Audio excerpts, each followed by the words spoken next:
as the Lord leads us. Amen. I am speaking this morning on the topic, praise will change me. I don't know about you, but I'm preaching a me message this morning. It's about me, and it should be about you. Amen. And I'm not a church police who directing who this message is for. I'm saying with my hands lifted up, I'm feeling the message this. Amen. Praise will change me. Come on, say praise will change me.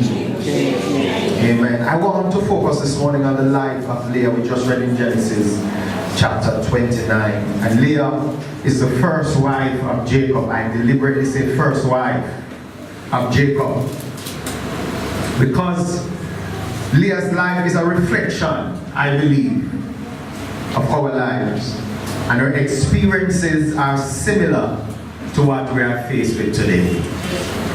Ecclesiastes chapter 1 verse 9 say this, and the mic is on me. That's not what Ecclesiastes say, I'm just saying the mic is on me. The things that have been, it is that which shall be, and that which is done is that which shall be done. Listen, and there is no new thing under the sun. So what you are seeing today is not new, it is something that has been happening forever. Can you say amen? Amen. So what they went through in the Old Testament is what we are going through today. Are you here, church? Amen. What Abraham experienced and what Isaac and Jacob and all the prophets and the apostles experienced, we are experiencing the same thing, because nothing has really changed. Technology changed, but life remains the same. If you're there, say amen. Amen. Leah made her way into the canon of the Bible because of her father's deception. Genesis 29:7 described Leah as having a tender eye. But Rachel was beautiful and well favored. Verse 18 said that Jacob loved Rachel, and he vowed to serve 7 years for Rachel, the youngest or younger daughter. A deal was made between Jacob and his uncle Laban to get Rachel, the youngest sister. Genesis 29:18, Jacob said, I will serve these 7 years. In other words, I love this woman so much that I'll work for you for 7 years just to get her. In Jamaica we would say, I will climb back a tree for her. Amen. I will go to Montego Bay for her. He'll kill for her. And say, listen, I love her to the point where I will work 7 years for her. If you're there, say amen. Amen. But this would not be, because according to their customs, the eldest child should get married first. And so Laban, Jacob's uncle, devised a plan to give his eldest daughter to his nephew by deception. Laban said, listen, you want the youngest one, but me I get the old one with the funny looking eye. Are you still here, church? Amen. This would not be difficult, as traditionally the bride would not see the groom until the honeymoon. It's not like in Jamaica where the night before the wedding, the bride and the groom all over the place. In their tradition, you don't see each other. Matter of fact, no, we understand what they mean pushing about. Because you are getting married to somebody that you don't see. What if you're still there? Amen. We would not see the groom until the honeymoon night, because before and during the marriage ceremony, the bride would have on a big veil. So you don't know who you get married to. You don't have no unveiling and kiss no bride. You say, I do, you do, when you go home unveil, and you pray that when the person take off the veil is a woman and not a man. If you're not there, you're 7 days. Genesis 29 states, and it came to pass that in the morning, behold, it was Leah. And he said to Laban, what is this that thou hast done to me? Did I not serve thee with thee for Rachel? Wherefore then hast thou beguiled me? Jacob was disappointed. Me not disappointed too. Yes. Me not fight. All the church of Christ. Lord Jesus. If you're from a Baptist church, wave your hand and say hallelujah. Jacob was disappointed, but his love for Rachel was so great that he served 7 more years. for Rachel. This is more than maca tree. And according to Genesis 29:20, it seemed unto him but a few days. Oh my God. Where are the hallelujahs? For he loved her so much. He served for 7 years, and it seemed as if it was only a few days. He was overcome by love. Where is the church? Whilst the writer of Genesis only spoke about Jacob's disappointment, this must have been very difficult for Leah. Don't you agree? Why you ask? For her to live in a house, listen to me, and we have some Jamaican sisters here this morning. For her to live in a house with her sister and husband, but to be cognizant of the fact that her husband loves her sister and not her, must be heart-wrenching. Yes. Oh, this is quiet. Amen. This is like some meaty situation. Anybody, if you didn't hear it, honest. This is we don't charge people to laugh in this church, amen? This is more than meaty. You know when you live in certain community and you have and because the thing is being recorded, you have a girlish man, amen? And you have two girls in the community at the same time and them know, and then you kind of have a fight over it and something like that, they go on, But you always have one you love more. You love Rachel, but the one with the tender eye, he really never loved her so much. This must be devastating for her. Don't you agree? Yes. Have anybody here this morning who ever loved somebody who don't love them? You know, raise your hand. Just in your heart say amen. Somebody said are you still here, church? Amen.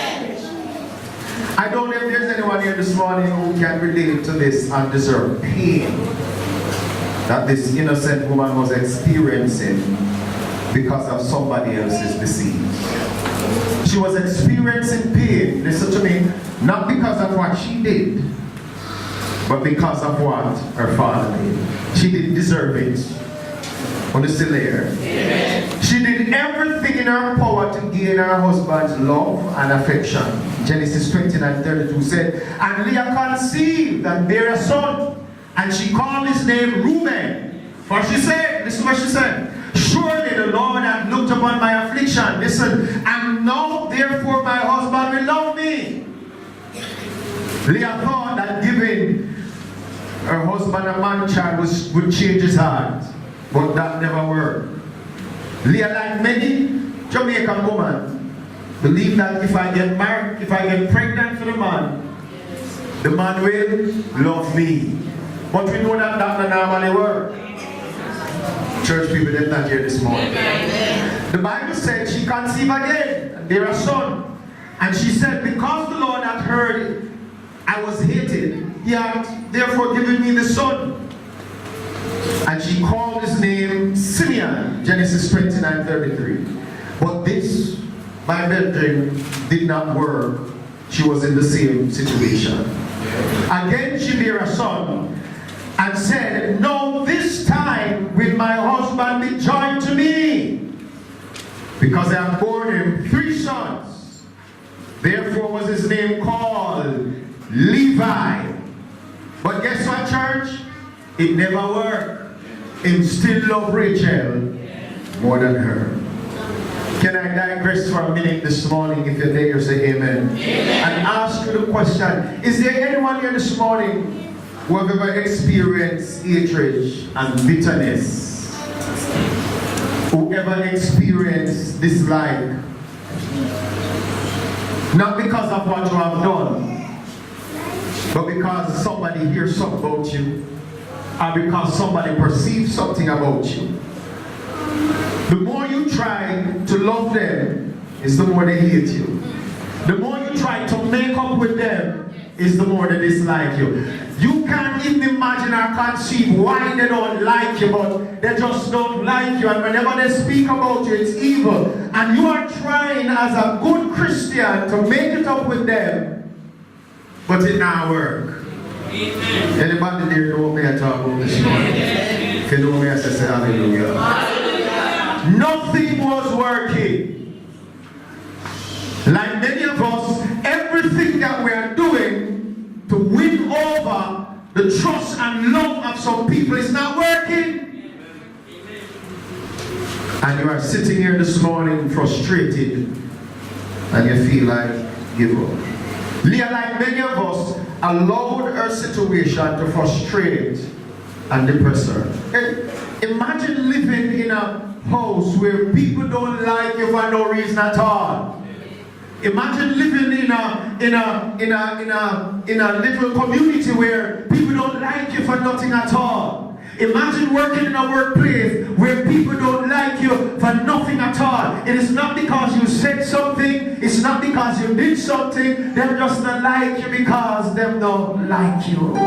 Anybody know me at all about this morning? And you're trying your best, but them still don't like you. You pray your fast, but they still don't like you. You give them gift, but they still don't like you. You tell them good morning, but they still don't like you. And you are frustrated. Listen to me, you're frustrated because you're wondering to yourself, how am I doing?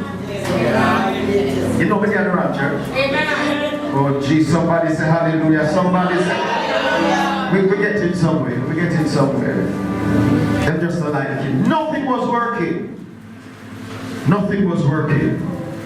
Seemed as if prayer wasn't working. Fasting wasn't working. Oh Jesus, it seemed as if my gifts were not working. She was frustrated. And watch this. And like many of you sitting here this morning, you're frustrated because you don't know why. And you are trying, but it's not working. She was frustrated.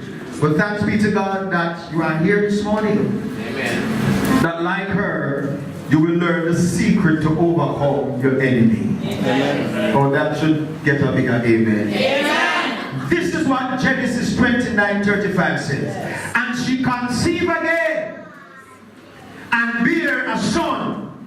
And she called his name what? Judah. She said, "No will I praise the Lord." Therefore she called his name Judah. And the Bible said she stopped bearing children. You miss it. I'm going to read it one more time. She conceived again. So after trying everything in her power to win over the love of her husband and it wasn't working, the Bible said she conceived again and she called her fourth son Judah. She said, "No will I praise the Lord." Now after having so many children, she just decided that I'm going to stop trying to make them love me, and now I'm going to praise. If you're there, say amen. Amen. Leah was fighting her own battle, but when she saw that it was not working, she took and looked at Psalms 34 verse 1, and this is what it said. I will what? Bless the Lord. At all times, his praise shall what? Continually be in my mouth. She did not stop there because through prophetic insight, she saw Paul's writing in 1 Thessalonians 5:18, which says, in everything you should give what? Amen. Come on, somebody lift your hand and give him praise. Hallelujah. The song says that praise will confuse your enemy. You know that song? But what we fail to understand is that praise will not just confuse your enemy, but praise will change you and change how you think. So when the woman said, well listen, so when she had the son and called his name Judah, what took place in her life was a change. She began to see things differently. She began to perceive things differently. She understood that, listen, nothing that I'm doing is going to work. So it makes sense that it don't make sense that I try to change my husband. Might as well I change my outlook and give God some praise. You must understand, church, that there are some people that will not change. There are some people who cannot change, but you will have to change how you see them and give God some praise. Somebody give him praise this morning. She said it's not working. So might as well to praise God. I want you to look at me. Don't read. We're not reading. Don't pretend that you read. Look at me. I said, I can't win over the trust. I can't win over the law. I can't buy out the law. So might as well I forget about them and give God someone. For the Bible said in all things I must give what? When they don't like you, you must give God. When they talk about you, you must give God. When they criticize you, you must give God. I will bless the Lord not sometime, but I will bless the Lord when all time. When things not working out, I will what? Bless the Lord. When they turn their back on me, I will bless the Lord.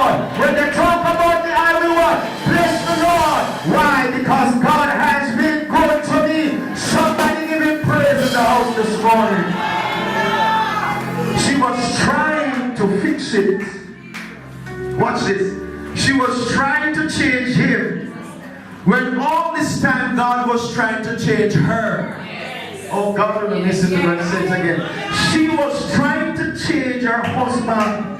But what we must understand, believer, is that you and I don't have the power to change anybody. Listen, if them not like you, them not like you. And you could have money, them still never like you. Matter of fact, they're going to take your food, they're going to eat your food, and them still never like you. So if they can't change, might as well you change. Come on, somebody help me this morning. Come on, touch your neighbor and say, you can't change them, but you can change yourself. Are you here this morning? You can change how you see them this morning. Somebody give God praise. Are you here, church? She was trying, but it didn't work.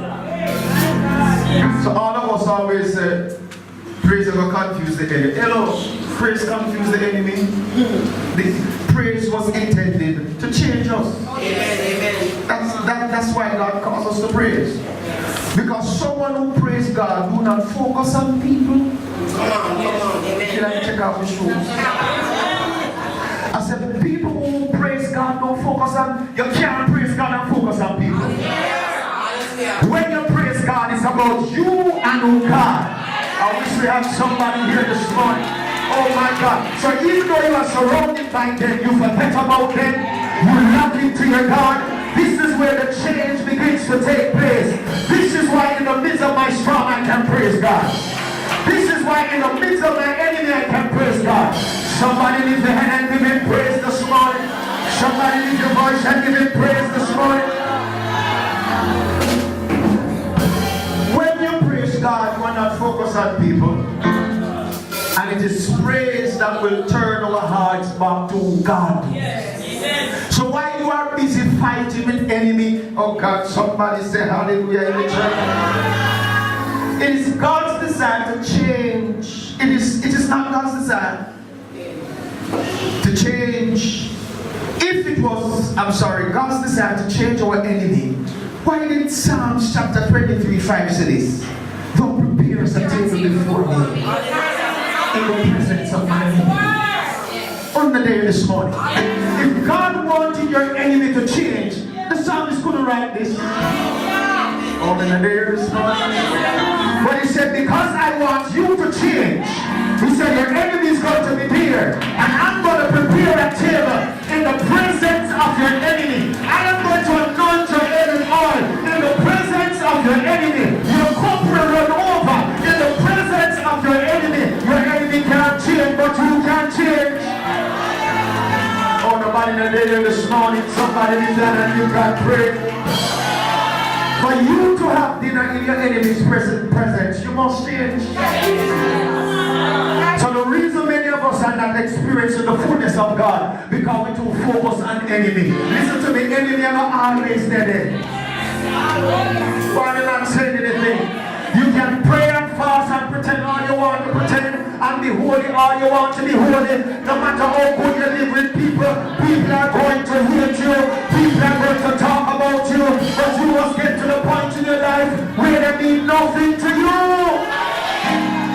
Thou preparest a table before me in the presence of my enemy. Come on.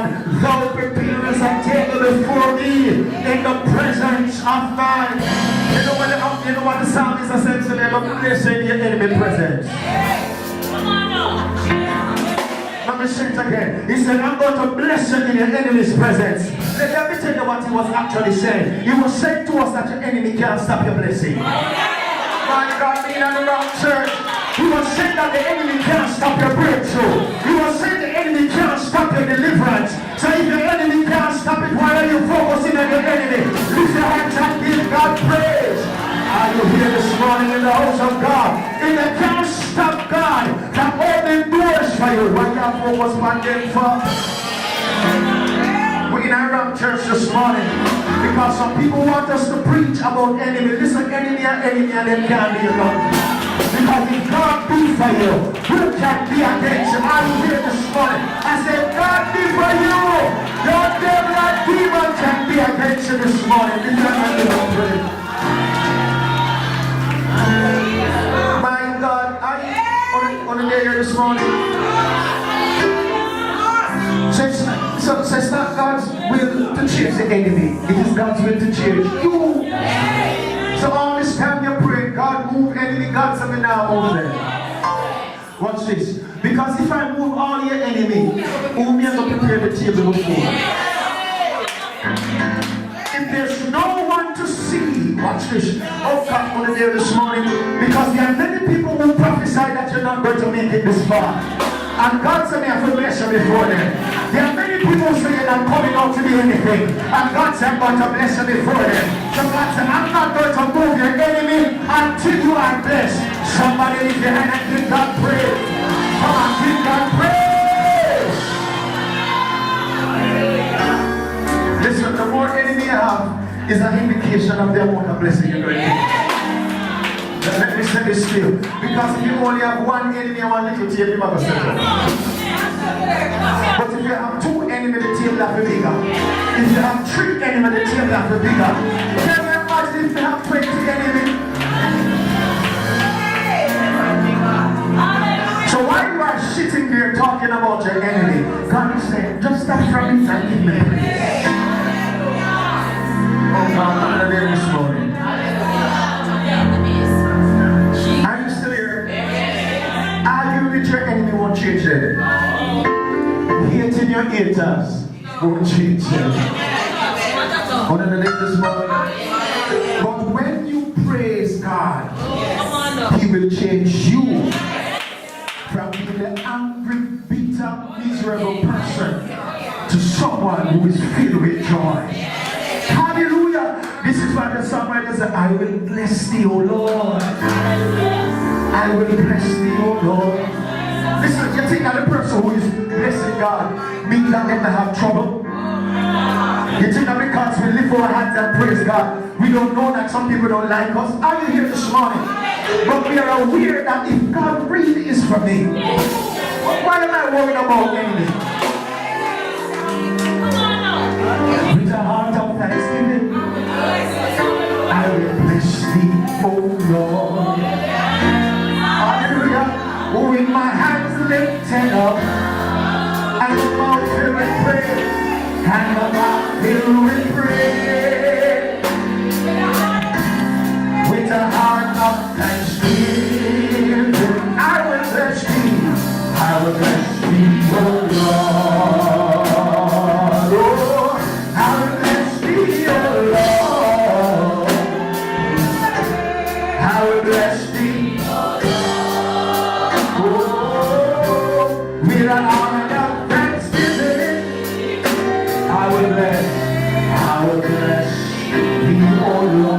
Somebody lift your hand and bless the Lord in the house this morning. I said lift your hand and bless the Lord this morning. I said lift your voice and bless the Lord this morning.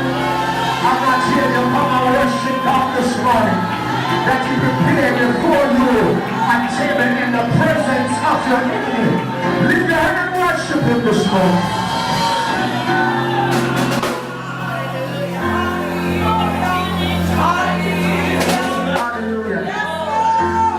Hallelujah. I said hallelujah. I said hallelujah. I don't know what's happening in your life. I don't know what you're experiencing. Because listen to me. It is not easy to have to deal with enemies. But with God, all things are. Are you here this morning? So don't waste your time and argue with them. Finally, Leah got the secret to living with enemy. Yes. She said, I have to what? Praise. She said, it don't make no sense. It don't make any sense. Because it not change. It not work. From you born until now, you don't have anything. And the longest thing is certain guy have anything. So why you waste your time? Just like that give God praise. Hallelujah. If I was in another church, I would sing. Pastor God, God will not say it this morning. Somebody give me praise. She said, don't make any sense. Don't make any sense. She said, let me praise. I'm coming down. She was not loved by her husband. But this is what Genesis 29:31 said. And when the Lord saw that Leah was hated, he opened her womb. But Rachel was barren. Oh, I never saw him here. Yes. I'm not playing up here musician. One ear. But when the Lord saw that Leah was hated, he opened her womb. Yes. That was in verse 31. Long before she had any children. Yes. So watch this. So all this time she was hated by her haters. She was favored by God. Yes. Yes. Listen to the music. Yes. I said all this time our haters hate her. Yes. She was favored by God before. Yes. But because she was so focused on the haters, she missed out on God's favor and blessing on her life. There are many of you here who are favored highly by God, but you can't see to give him praise because you are so focused on people who don't like you. All this time, God was blessing her. The Lord told me to tell somebody this morning that because you're hated for no reason, he's going to make you prosper in the midst of your enemy. You want me to say it again? Yes. I want to go right back to Exodus. Because in the book of Exodus it said this. The more the Egyptian persecute the Israelites is the more baby them have. Yes. The more baby them kill is the more. So if they kill 10 is like 100. If God be for you, who can be against you? If God bless you, who can overturn your blessing? If God declare the head and not the tail, who can turn it around? God was blessing her, but because she was focused, may I talk to somebody this morning? Because even though you have got through hell, God still bless you. Even though things are not working out or you want it to, God still bless you. But sometimes we are so focused on the negative that we miss out on what God is doing. I wish you would give God praise this morning. Hallelujah! Look what God is doing. God said we're going to prosper in the midst of your enemy. He said just because they don't like you for no reason. And all this time, watch me, and all this time they might talk about you and hate you. He said God bless. He said God give them more things to talk about. Yes. You are going to be the topic in the round table every day. If you like to take out my shoes and jump on the oh Lord, help me this morning. Listen, if you just come and come on second-hand shoes and never talk about you. Imagine when you buy one brand new shoe. If you just take a taxi without the red plate on it and them start talking about you. Can you imagine when you get the car?